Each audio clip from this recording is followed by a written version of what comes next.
Hi everybody, it's Nick. I hope you're all keeping safe and well. I wanted to talk about the menopause today. It's interesting, I'm just going into a bit of a menopausal dip, and my big rule, which is I just vlog, I don't edit them, as you can tell, it's hardly like I'm usually sat with a full face of makeup on, and if I forget what I'm about to say or whatever, or waffle on, I just let it go. This is actually the 4th attempt I've had at doing this because I'm getting my words mixed up. And the reason I'm doing that is because I'm going into menopausal dip, and it is one of the symptoms that I get. So a dip is when my body needs more estrogen than I'm actually putting into it, because I don't produce it naturally anymore. My body doesn't, naturally adjust the levels that it needs.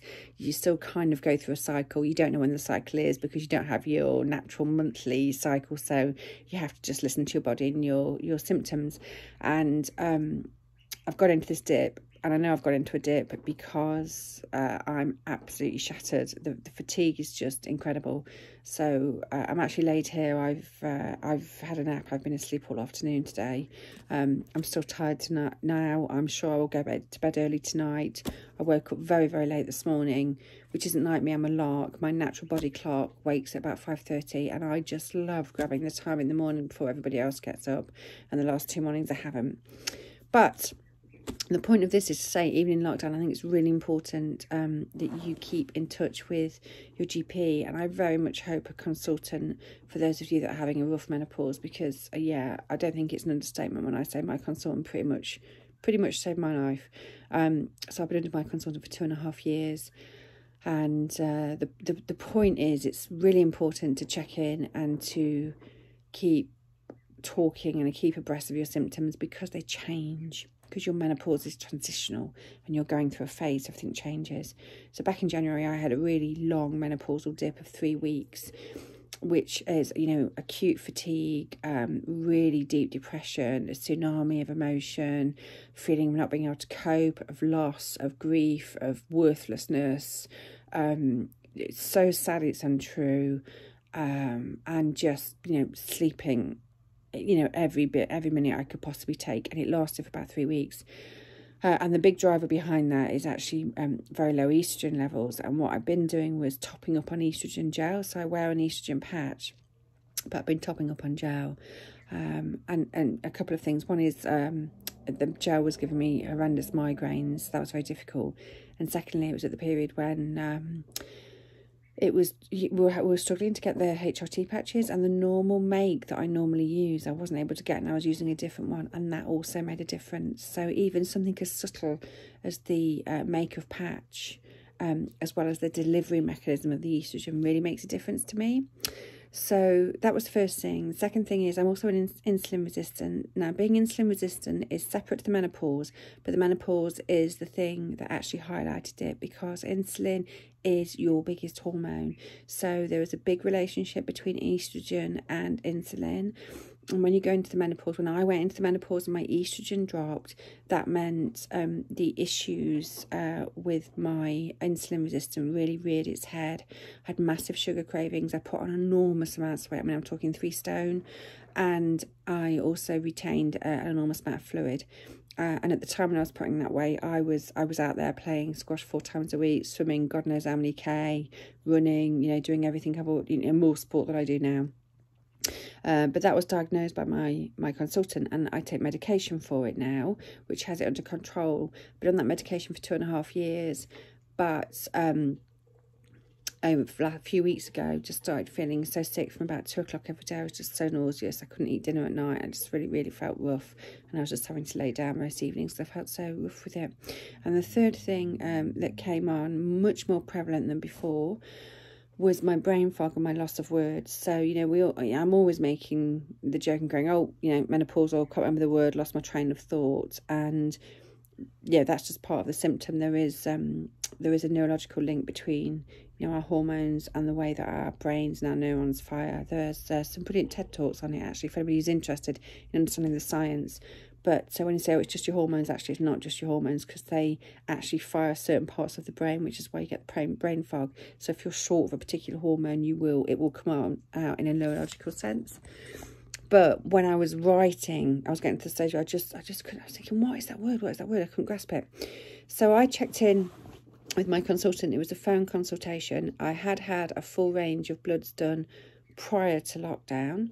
I had a phone consultation with my consultant, and the really big thing is to match what the bloods are telling you and having a really in-depth conversation about how you're feeling. And you know, I write down and I do graphs, and I write down and plot, you know, where my energy levels are, you know, where my anxiety is, where, you know, how I'm feeling on a, you know, do I feel really low from a mood level or not? You know, am I teary, am I not? Where my backache is and all the rest of it. And we go through everything with a fine tooth comb. And what came out of my consultation, which is 3 weeks ago, you know, is that my menopause is moving and my insulin resistance were moving. So I had two things moving. And what we've decided was, you know, I don't tolerate the estrogen gel very well.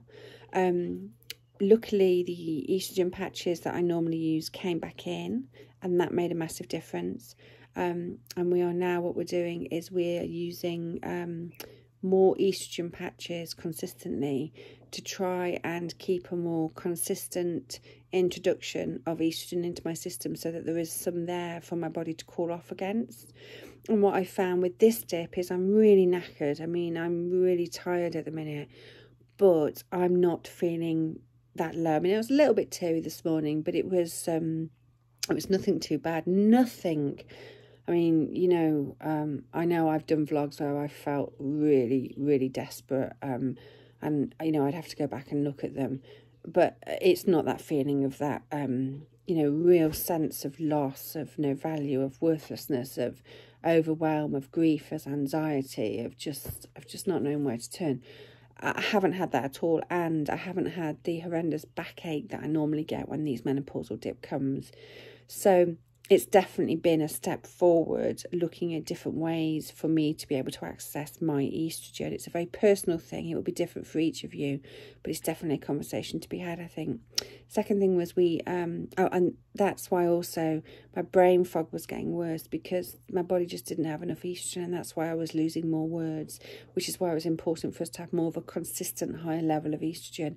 And I have noticed, particularly, and I noticed it when I'm writing, I've been able to grasp words, and the brain fog has eased, because there is a neurological link between your hormones and your brain. And actually, you know, estrogen in particular fires certain neurons. It's our get up and go.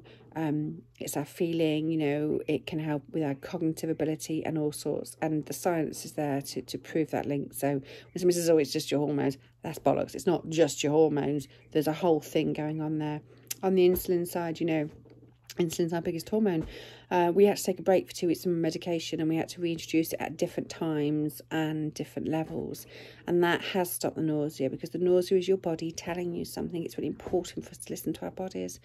And so we took a break to be able to get the medication out of my system and then restart it on a different regime and a different level.